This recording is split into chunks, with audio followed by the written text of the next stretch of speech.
Bismillah ar-Rahman ar-Rahim. Alhamdulillah wa salatu wassalamu ala Rasulullah. We continue reading from Imam Al-Ghazali's Jawahir al-Quran, Durr, the jewels of the Quran and its spares.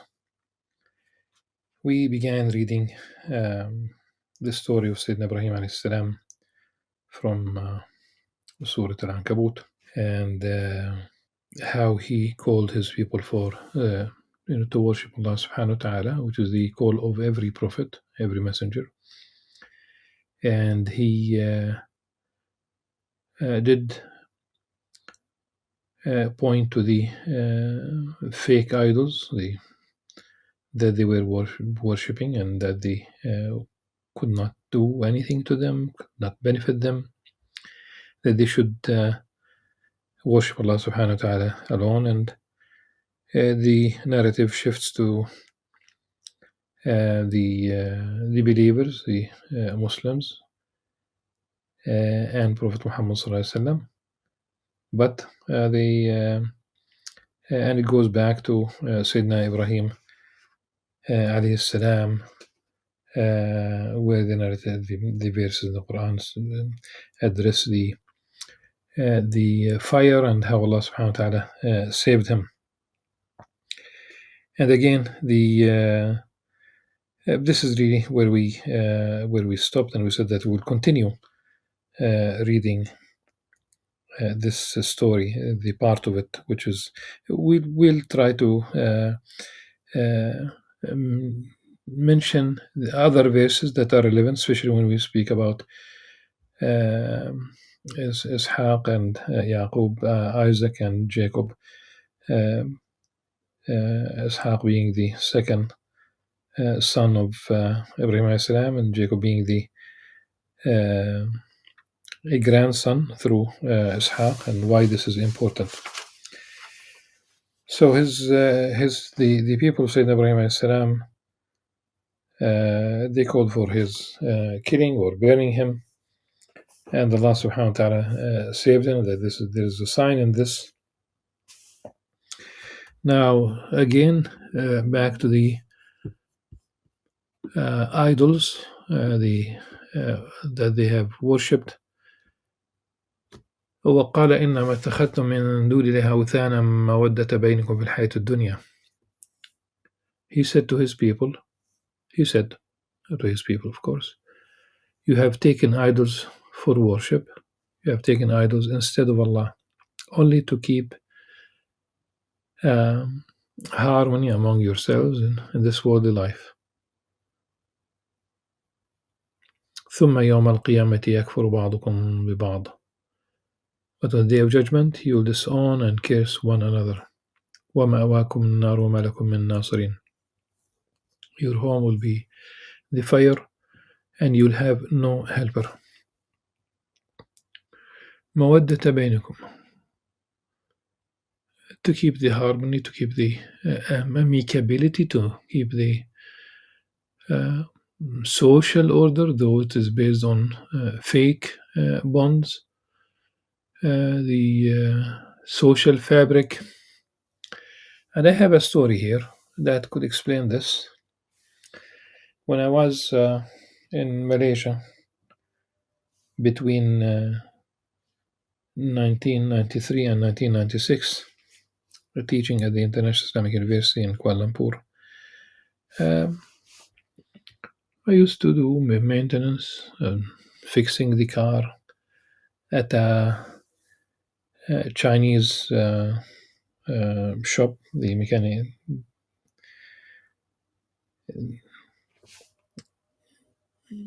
mechanics themselves and the owner were Chinese, and there was an idol that those Chinese worshipped, small in size, you can say like about 10 inches, and they were hanging this idol on the wall of the shop of the mechanic.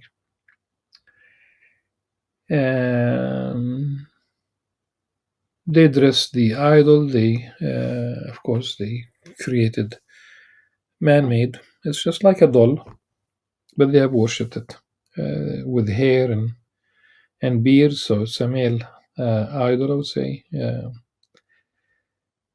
And one of the mechanics was combing the beard of this idol with his one of his nails, fingernails. And I remember asking the Chinese shop owner about like what purpose does it really serve, this idol? And the answer came. It was very straightforward. If I do not put this uh, idol in the shop, like in a visible place, other Chinese meaning other Chinese who worship the same, would not come to that shop. Also, when I said that, I have a story that could explain. It could explain the notion of mawadda, to keep the harmony. Though the owner of the shop knew that really it does not serve any purpose. Um, in fact, we had a Chinese Muslim professor at the university, and I asked him, "How do you write the word Allah in Chinese characters?" And he showed me. And then one line that represents the sky, heaven, one line. These are horizontal lines. Another line for the earth. Another line between them, a vertical line now. So all that is therein between heaven and earth. And the fourth one is all above all three, and that would be the word Allah. So the shop owner, the Chinese, uh, just I drew, or I wrote, if you will, because it's a character. I drew the same from memory, and I asked the Chinese shop owner, the idol worshipper, what does this mean in Chinese? And the answer was Allah. Imagine, subhanallah. They know. They know. Another, some of the Chinese homes would have such an idol right in front of the house, and they offer it fruits and cakes, and you know very well that they have never eaten these cakes and they have never eaten these fruits. إنما اتخذتم من دون الله أوثانا مودة بينكم في الحياة الدنيا ثم يوم القيامة يكفر بعضكم ببعض ويلعن بعضكم بعضا ومأواكم النار وما لكم من ناصرين. So Allah subhanahu wa ta'ala saved Sayyidina Ibrahim alayhi salam. He dedicated himself. He submitted. He's the one who submitted himself. He's the one who called us Muslims from before as people who would submit themselves to the will of Allah subhanahu wa ta'ala. His body was offered to the fires that would not really burn his body. He offered his son for sacrifice, but Allah subhanahu wa ta'ala replaced the son with a ram. But he was sincere, and he offered his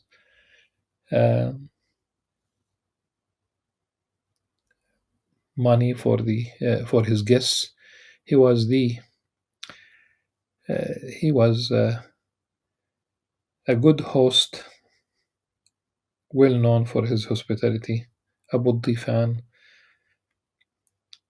the father of hosts, the host par excellence. This is why he is loved. He is loved by all religions. When we say all religions, we talk about Judaism, Christianity, and Islam. Others might also do, but remember, he was neither Jew nor Christian. Yes. Now, who believed in him? Sayyidina Lut alayhi salam, Lot. And in the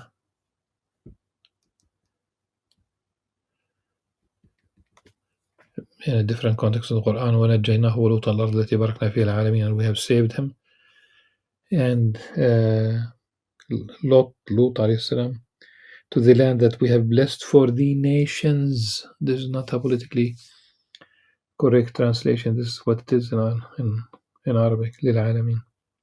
So here, this verse about Sayyidina Lut alayhi salam, فآمن له لوط وقال إني مهاجر إلى ربي إنه هو العزيز الحكيم. So Lot believed in him and Abraham, and he said, meaning Ibrahim alayhi salam, I am immigrating in obedience to my Lord. Well, it could be Lot himself, alayhi salam, who said this, because وقال, he's alone indeed, the Almighty, all-wise. But if we take إني مهاجر إلى ربي, the hijrah really is for the sake of Allah subhanahu wa ta'ala, to Allah subhanahu wa ta'ala.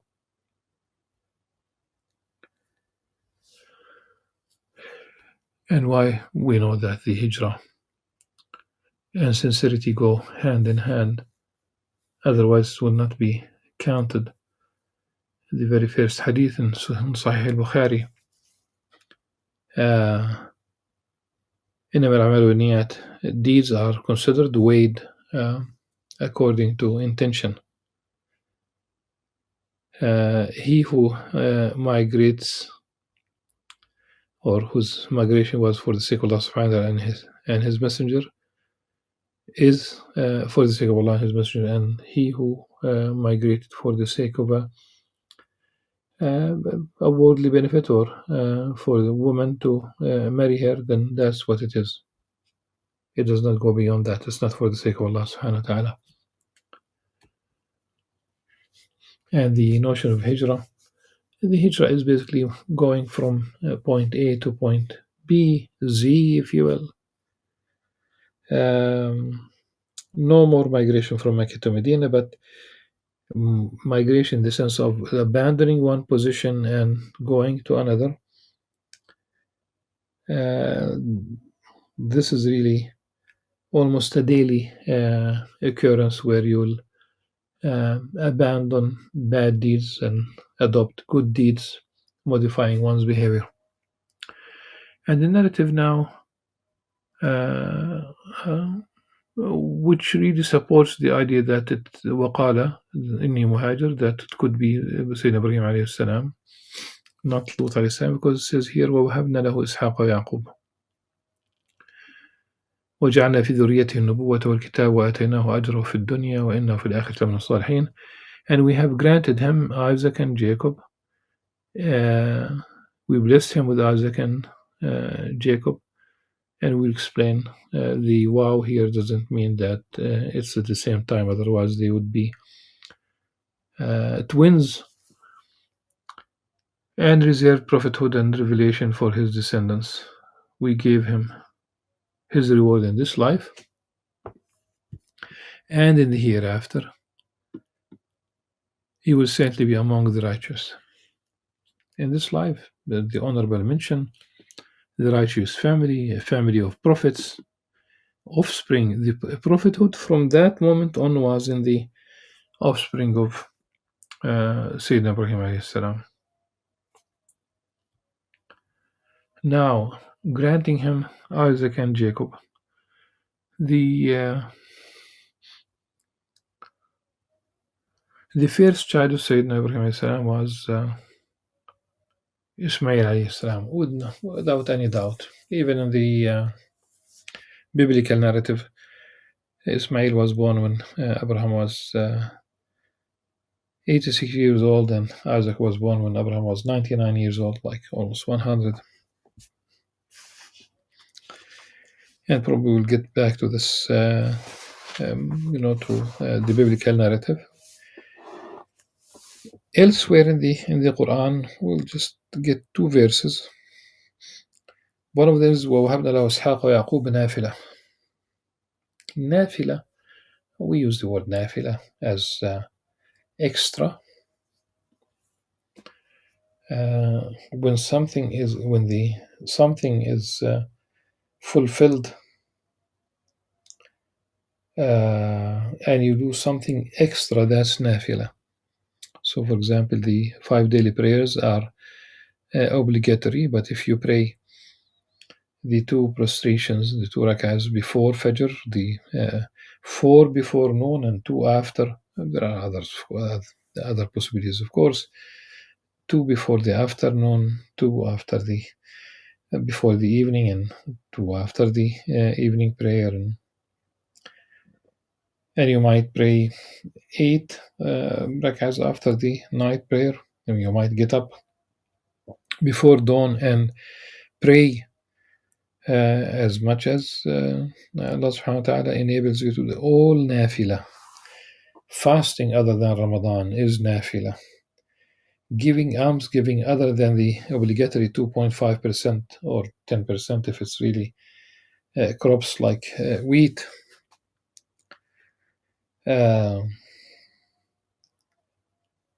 The other than 2.5% or other than the 10%, that's nafila. Extra. So here وَهَبْنَا لَهُ إِسْحَاقَ وَيَعْقُوبَ nafila, because for Sayyidina Ibrahim alayhi salam himself, he became already a father when Hagar gave birth to Ismail alayhi salam. So his fatherhood was fulfilled. Hagar's motherhood was fulfilled. وَهَبْنَا لَهُ إِسْحَاقَ وَيَعْقُوبَ نَافِلَةً. The good omen of having Isaac, and after Isaac, Jacob. That's really it fulfilled Sarah's wish for motherhood, even at a very, very, very old age. But it's a miracle. فبشرناه بإسحاق ومن وراء إسحاق يعقوب. Now, going back to the biblical narrative, there's a verse that asks Abraham to offer his only son Isaac. That cannot be supported by the biblical narrative. We have already said that Ishmael was born when Abraham was 86 years old. That's the biblical narrative in the Old Testament, in Genesis. And so when Ishmael was born when Abraham was 86 years old, and Isaac was born when Abraham was 99 years old. So for about 13 years, the only son was Ishmael. This is not a ranking, this is not a hierarchy. Simply, this is the fact that for 13 years, the number here is biblical number, but we know that there was some time between both anyhow.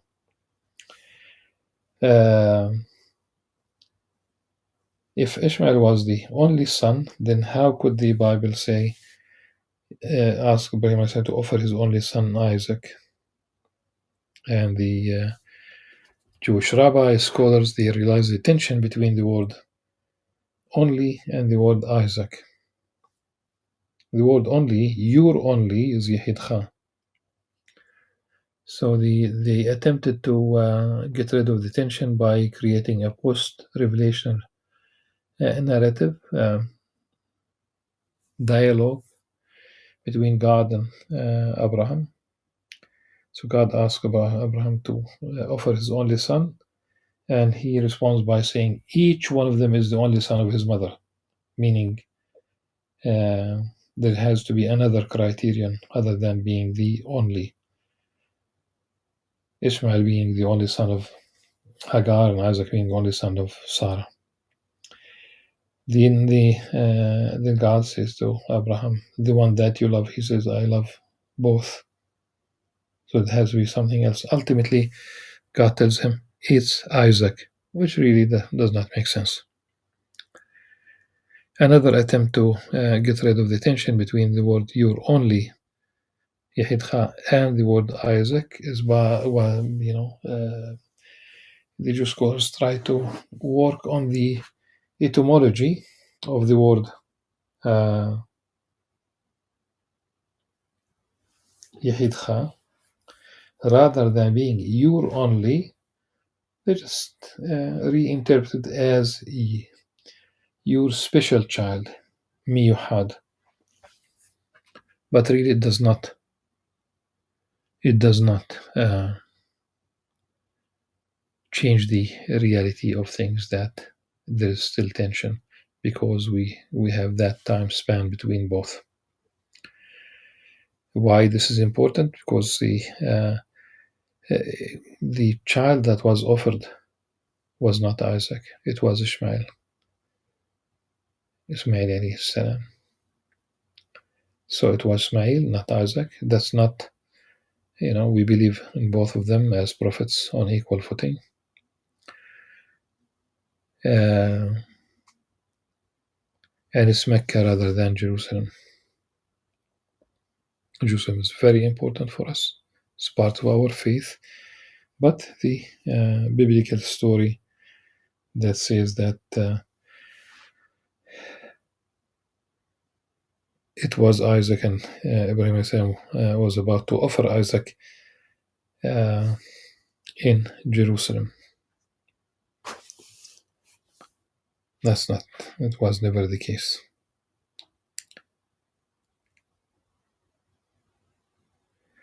And we know that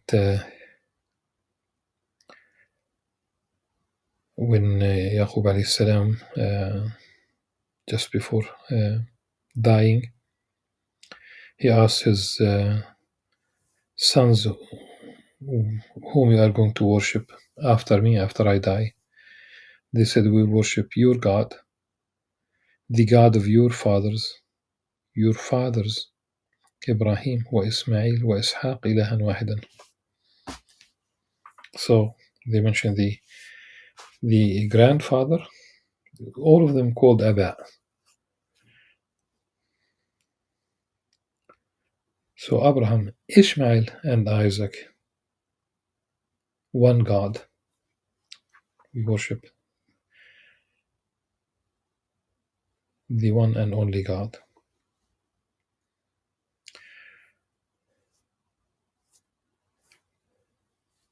So all the prophets were from the offspring of Sayyidina Ibrahim alayhi salam thereafter. Very beautiful description. The story of Sayyidina Ibrahim alayhi salam, of course, is not restricted to the verses in Surah Al-Ankabut. In fact, there are many other details. The story shifts now to Sayyidina Lut alayhi salam.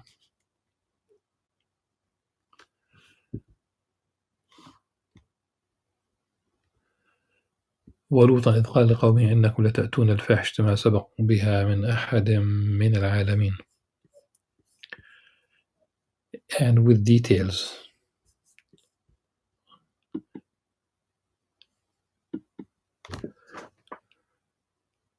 And remember when Lot rebuked the men of his people, you certainly commit a shameful deed that no man has ever done before you. The first people to commit this grave sin, homosexuality, were the people of Lut alayhi salam. ما سبقكم بها من أحد من العالمين. إنكم لتأتون الرجال وتقطعون السبيل وتأتون في ناديكم المنكر. فما كان جواب قومه إلا أن قالوا ائتنا بعذاب الله إن كنت من الصادقين. قال رب انصرنا على القوم المفسدين. First of all, there's a straightforward, it's not ambiguous, that those people uh,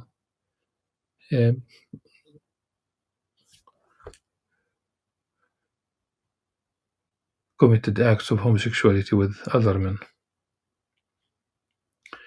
And I think because of the uh, details here, inshallah, I would like to address this at length in the next session بإذن الله عز وجل. Until then, سبحانك اللهم وبحمدك أشهد أن لا إله إلا أنت أستغفرك وأتوب إليك. السلام عليكم ورحمة الله وبركاته.